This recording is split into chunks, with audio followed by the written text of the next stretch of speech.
Hope you all are fine and I welcome you all in this new lesson. तो दोस्तों, इस video में आपको बताऊंगा जो इंडियन हिस्ट्री है उसकी एक टाइमलाइन हम लोग बात करेंगे। इंडियन हिस्ट्री कहाँ से स्टार्ट होती है, कहाँ तक जाती है, तो इसके अंदर में डिटेल टॉपिक होते हैं, लेकिन basically in this video I am going to talk about what is the exact timeline of Indian history. हमारी इंडियन हिस्ट्री कहाँ से स्टार्ट होगी, कैसे कैसे वहाँ पर क्या क्या डेवलपमेंट होंगे, जो मैं आपको बेसिकली बताऊँगा। Obviously this is the timeline video, तो इसमें मैं डिटेल में नहीं बताऊंगा। मैं आपको एक क्रोनोलॉजिकली कनेक्ट करके बताऊंगा कि इसके बाद क्या हुआ और इसके बाद क्या हुआ। राइट, चलिए स्टार्ट करते हैं। दोस्तों, वीडियो अगर आपको अच्छा लगता है तो आपको वीडियो को लाइक करना है। अगर अब तक आपने चैनल को सब्सक्राइब नहीं किया तो चैनल को सब्सक्राइब कर लीजिए। साथ में आप लोग बेल आइकन दबा देना, इससे फर्दर अगर मैं कोई नया वीडियो ऐड करता हूँ तो आपको इसका नोटिफिकेशन मिल जाएगा। आपको कोई डाउट है, कोई कन्फ्यूजन है, डेफिनेटली आप ये जो वीडियो है इसके आप कमेंट में जाके मुझसे पूछ सकते हैं। तो चलिए स्टार्ट करते हैं। देखिए, अगर हम इंडियन हिस्ट्री की बात करें तो इंडियन हिस्ट्री जो हमारी स्टार्ट होती है वो हमारी स्टार्ट होती है लिथिक एज से। समझते हैं? देखो दोस्तों, बेसिक से बता रहा हूँ सारी चीज़ें। अगर मैं लिथिक एज की बात करता हूँ तो ये वो एज है जहाँ पर जो पत्थर है वो इंसान का सबसे पहले फ्रेंड बना। इस एज में लोग ड्रॉ करते थे, लिखना नहीं जानते थे, तो इस एज को हम लोग लिथिक एज कहते हैं। तो लिथिक एज के अंदर आपकी 3 एज आती हैं: palaeolithic age, mesolithic age and neolithic age. Let me write for you. पहला होता है पैलियोलिथिक एज। मैं कुछ भी इसमें हटाऊंगा नहीं, तो आप इसमें इसको स्क्रीनशॉट इसका ले सकते हैं। दूसरा आपका होता है मीजोलिथिक एज और तीसरा आपका होता है नियोलिथिक एज। तो ये तीनों आपकी एज मेनली होती हैं। इसके बाद दोस्तों जो हमारी एज आती है वो हमारी होती है चालकोलिथिक एज। चालकोलिथिक एज की बात ये कही जाती है कि इन तीनों एज में तो इंसान ने पत्थर का यूज किया, लेकिन जब चालकोलिथिक एज की बात होती है तो इंसान ने चालको यानी कि कॉपर, इंसान ने कॉपर का यूज करना भी स्टार्ट कर दिया था अलॉन्ग विद द पत्थर और स्टोन। तो इसीलिए इस एज का नाम बनता है चालकोलिथिक एज। चालकोलिथिक और नियोलिथिक एज काफी हद तक एक दूसरे के अंदर कंटेम्प्रेरी होती हैं, एक दूसरे के संग क्लैश करती हैं। और इसी के बाद दोस्तों हमारी सिविलाइजेशन स्टार्ट होती है, जिसको हम लोग बोलते हैं इंडस वैली सिविलाइजेशन। अगर आप हिस्ट्री की किताबों को देखेंगे तो most of the books they start from this civilisation. क्यों स्टार्ट होती है? क्योंकि यहाँ तक तो लोगों को लिखना आता ही नहीं था। इससे पहले इंसान वही ह्यूमन इवोल्यूशन, इंसान बंदर था, वो आपको पता ही है सारी बातें। तो इंडस वैली से हम लोग स्टार्ट करेंगे और ये जो लिथिक एज है इसको मैं आपको सेपरेटली बताऊंगा। तो पहले आपकी लिथिक एज आती हैं, तीनों एज आती हैं, उसके बाद आपकी इंडस वैली की एज स्टार्ट होती है। मैं वीडियो में आगे बढ़ूं उससे पहले दोस्तों आपको बता दूं ये जो बीसी और एडी होता है इसके बीच में क्या डिफरेंस होता है। तो एक बार हम लोग समझते हैं बीसी और एडी के बीच में क्या डिफरेंस है। देखिए, अगर मैं ये टाइमलाइन ड्रॉ करता हूं तो लेट्स सी कि ये एक टाइमलाइन है और इस पर जो ये टाइम है ये वो है 1 साल। जीरो कुछ नहीं होता, ध्यान दीजिएगा। ये जो 1 साल है जहां पर आप कह सकते हैं जो जीसस हैं, जीसस का यहाँ पर बर्थ हुआ है। तो जीसस के बर्थ के पहले का सारा समय, जीसस के बर्थ के पहले का जितना भी समय होता है उसे हम लोग बोलते हैं बीसी, यानी कि बिफोर क्राइस्ट। क्राइस्ट मतलब जीसस, पहले का। और उनके बाद का समय होता है उसे हम लोग बोलते हैं एडी। एडी यानी कि एनो डोमिनो। एनो डोमिनी का मतलब होता है द एरा ऑफ गॉड। मतलब जीसस ने जन्म ले लिया ना, तो इसका मतलब ये एरा ऑफ गॉड है। अभी जो चल रहा है वो एडी चल रहा है, यानी कि एरा ऑफ गॉड चल रहा है। राइट। तो जैसे मान लीजिए मैंने यहाँ पर लिखा 1, उसके बाद हमारा 100 होगा। अब ये जो 100 होगा ये एडी में भी होगा और ये बीसी में भी होगा, यानी कि जीसस से 100 साल पहले भी होगा और 100 साल बाद भी होगा। तो मैं बोलूँगा अगर 100 बीसी यानी कि जीसस से 100 साल पहले, अगर मैं बोलता हूँ 100 एडी यानी जीसस के 100 साल बाद, इस तरह आएगा आपका 200 एडी। इसी तरह आपका आ जाएगा 1500 एडी और अभी हमारा चल रहा है 2023 एडी। ऑल्दो आजकल हम एडी लिखते नहीं है। इसी तरह इससे पहले यहाँ पर जीसस से 200 साल पहले मतलब 200 बीसी। तो अगर मैं बात करूँ 200 साल पहले तो 200 बीसी मतलब आज का पूरा समय यानी कि 2023 साल, और उसके बाद में आपको 200 साल उसमें ऐड करना पड़ेगा। यहाँ पर आपका जाएगा 300 बीसी, इस तरह से आ जाएगा आपको 2500 बीसी और इस तरह से आपका टाइम चलता जाएगा 2600 बीसी में आ जाएंगे आप। तो अगर मैं आपको बोलता हूँ ये 2600 बीसी की बात है तो लगभग 5000 साल पहले की बात है। 2600 साल ये वाले और 2023 साल ये वाले, तो लगभग 5000 साल पहले की बात मैं करता हूँ। दोस्तों उम्मीद है आपको समझ में आ गया होगा कि एडी और बीसी में बेसिकली डिफरेंस क्या होता है। अब हम अपनी वीडियो पे आते हैं, अब हम आगे की बात करते हैं। तो सबसे पहला हमारा जो आता है वो आता है हमारा इंडस वैली सिविलाइजेशन। इसका टाइम पीरियड होता है हमारा 2600 बीसी से, प्लीज बीसी पे ध्यान दीजिएगा, 1900 बीसी में। कई जगह पर 1800 बीसी भी होता है, और कई कई पर आप कहीं कहीं देखेंगे वहां पर 2200, 1200 और 1300 बीसी तक जाता है। लेकिन एनसीईआरटी में और ऑथेंटिक बुक्स में आपका यही टाइम दिया हुआ है। इंडस वैली के बाद दोस्तों हमारा डेवलप होता है हमारी वैदिक एज। जो वैदिक एज है दोस्तों वो हमारी रहती है 1500 बीसी से 600 बीसी के बीच में। अब ये जो 1500 बीसी 600 बीसी के बीच का टाइम है, तो आप ये देख रहे होंगे 2600 से 1900 तो हमारा वैदिक हो गया, 1500 से 600 हमारा ये इंडस हो गया, 1500 हमारा वैदिक हो गया। अब ये बीच के समय कहाँ चला गया, यानी कि 16, 17, 18, 19, ये 400 साल कहाँ गए। ये जो 400 साल का टाइम होता है इसे हम लोग बोलते हैं डार्क एज। हमें नहीं पता ये समय क्या था, हो सकता है इंडस के लोग रह रहे थे, हो सकता है वैदिक थोड़े पहले आ गए थे, नोबडी नोज। लेकिन वैदिक एज जो डिफाइन की गई वो 1500 बीसी से 600 बीसी के बीच में डिफाइन की गई है। अब यहाँ पर अगली हमारी एज आती है, जो आती है महाजनपद की एज। जब हमारी अर्ली किंगडम बनना स्टार्ट होते हैं तो ये हमारे कहलाते हैं महाजनपदास। आपने नाम सुना होगा मगध का, राइट, आपने नाम सुना होगा वज्जी का। तो ये जो महाजनपदास होते हैं, ये जो एज होती है यहाँ से स्टार्ट होती है। कब से? 600 बीसी से। इससे पहले कोई किंगडम नहीं था, कोई डायनेस्टी नहीं थी, अब यहाँ से डायनेस्टी बनना स्टार्ट होती है। फिर दोस्तों यहाँ पर हमारी डायनेस्टी बनती है। सबसे पहले हमारे हर्यंका डायनेस्टी बनती है। कौन सी डायनेस्टी? हर्यंका डायनेस्टी। आपने नाम सुना होगा बिंबिसार का, बिंदुसार नहीं, बिंबिसार का, अजातशत्रु का। इसके बाद हमारी कंटिन्यूस डायनेस्टी आती है। एक उनमें से सबसे फेमस डायनेस्टी होती है नंदा डायनेस्टी। आपने धनानंद का नाम सुना होगा। और नंदा डायनेस्टी को रिप्लेस किया जाता है मौर्य डायनेस्टी के द्वारा by Chandragupta Maurya, by the help of Vishnugupta और चाणक्य। जो अशोका जो होते हैं वो इस मौर्य डायनेस्टी के ही ग्रेट रूलर होते हैं। अशोका जो है दोस्तों वो चंद्रगुप्त मौर्य के एक तरह से ग्रैंड सन है। चंद्रगुप्त मौर्य के सन थे बिंदुसारा, हर्यंका के थे बिंबिसारा, कंफ्यूज मत होइएगा, और बिंदुसारा के लड़के थे आपके अशोका। तो अशोका को सभी जानते हैं, everybody knows about him. He adopted the Buddhism, he just left all the things, okay, means the violence and all. तो ये पॉइंट आप सब जानते हैं। तो यहाँ तक हमारा बात चलती है। ये हम पहुँच गए लगभग आपके 243 बीसी के आसपास। अभी हम एडी में एंटर नहीं करे हैं। इसके बाद दोस्तों अशोका के बाद हमारा जो होता है वो डार्क एज आती है। इसमें आपका फॉरेन इन्वेजन होता है। फॉरेन इन्वेजन यानी कि जो कुसानाज आते हैं वो आते हैं, साकाज जो आते हैं वो आते हैं। ये जो हमारा फॉरेन इन्वेजन होता है दोस्तों, ये टाइम बहुत इंपॉर्टेंट है। ये आपका लगभग 200 बीसी से 200 एडी के बीच का टाइम होता है। इस बीच में फॉरेन इन्वेजन होता है। और इसके बाद हमारी हिस्ट्री की गोल्डन एज स्टार्ट होती है, जिसको हम लोग बोलते हैं गुप्ता एज।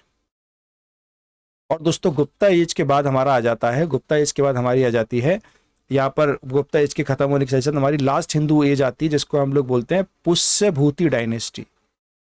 पुष्यभूति डायनेस्टी, ये हमारी जो डायनेस्टी थी ये लगभग 600 एडी के आसपास थी। ध्यान दीजिएगा, ये जो गुप्ता एज है जो आपकी 400 और 500 एडी के बीच में रही थी, ये एडी का टाइम है। अब बीसी हम लोग बाहर आ चुके हैं।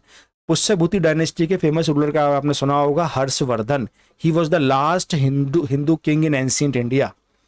और इसके बाद दोस्तों हमारा जो मुस्लिम इन्वेजन है वो हो जाता है। और मुस्लिम इन्वेजन के होने के साथ ही हमारा जो एंशिएंट इंडिया है वो खत्म होता है। तो ये पूरा आपको दिख रहा है, जो ये एंशिएंट इंडिया का आपको पार्ट है।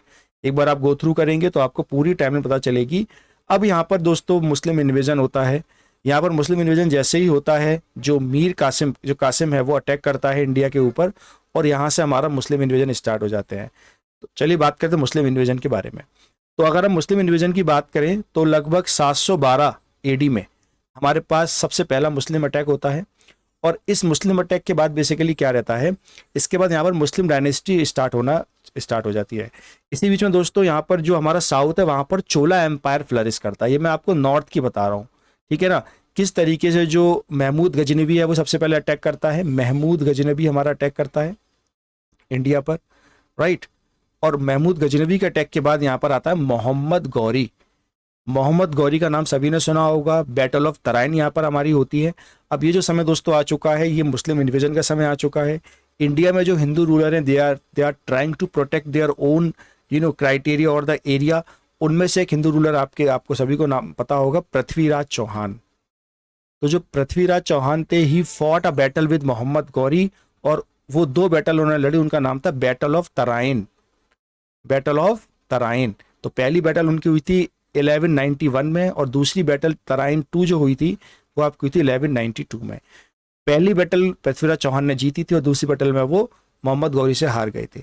जब मोहम्मद गौरी यहाँ से जाते हैं तो मोहम्मद गौरी पृथ्वीराज चौहान को हराने के बाद वापस लौटते हैं। वापस लौटते वक्त वो अपने एक स्लेव को इंडिया में छोड़ जाते हैं, स्लेव जिसका नाम था Qutbuddin Aibak. I am repeating the name, Qutbuddin Aibak. तो ऐबक को यहाँ पर छोड़ के जाते हैं, और जो ऐबक होता है वो प्रेजेंट डे लाहौर से रूल करना स्टार्ट करता है। और इसी के साथ दोस्तों हमारी जो दिल्ली सल्तनत है, जो सल्तनत पीरियड वो हमारा स्टार्ट होता है 1506 में, हमारा दिल्ली सल्तनत का पीरियड स्टार्ट हो जाता है। अब ये पीरियड दोस्तों, इसमें 5 डायनेस्टी हमारी आती है दिल्ली सल्तनत के पीरियड में, ठीक है ना। इन 5 डायनेस्टी के बाद हमारी लास्ट डायनेस्टी जो होती है उसे हम लोग बोलते हैं लोधी डायनेस्टी। क्या डायनेस्टी का नाम है? Lodhi dynasty, which is one of the dynasty of the Delhi सल्तनत। तो लोधी डायनेस्टी के रूलर होते हैं इब्राहिम लोधी।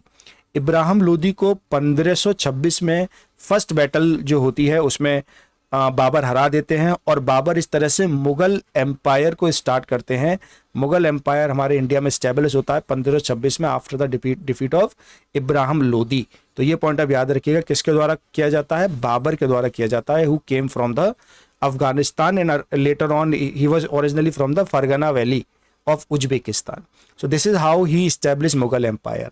फिर आपको पता है मुगलों के रूलर्स स्टार्ट होते हैं, बाबर के बाद हुमायूं आते हैं, और हुमायूं के आने के बाद उनके लड़के आते हैं जिनका नाम आपको पता होगा, very famous, the Akbar the great.